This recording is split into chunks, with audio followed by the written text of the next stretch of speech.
August 16 తారీఖు కంటే ముందే ఈ వీడియో మీ దగ్గరికి వచ్చిందంటే శ్రీకృష్ణ పరమాత్మ కృప మీపై ఎల్లప్పుడూ ఉంటుంది. ఆగస్టు 16 తారీఖు శ్రీకృష్ణ జన్మాష్టమి. ఈరోజు తప్పకుండా ఈ 6 పనులు చేయాలి. అవేంటి అనేది ఈ వీడియోలో తెలుసుకుందాం. వీడియో పూర్తిగా చూడండి. నచ్చితే లైక్ చేయండి, సబ్స్క్రైబ్ చేసుకోండి. రోజు మొత్తం భక్తితో ఉపవాసం పాటించాలి. వీలైనంత మౌనంగా ఉండడానికి ప్రయత్నించండి. కఠిన ఉపవాసం అవసరం లేదు. పాలు పండ్లు తీసుకోవచ్చు.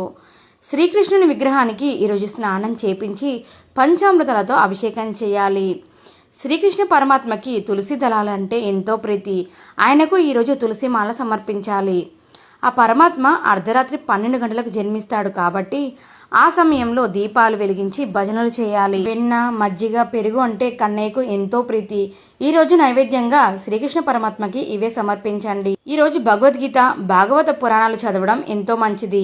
ఇవన్నీ చేయలేము అనుకునే వాళ్ళు కృష్ణుని నామస్మరణ చేసినా కూడా పాపాలు తొలగి శాంతి లభిస్తుంది.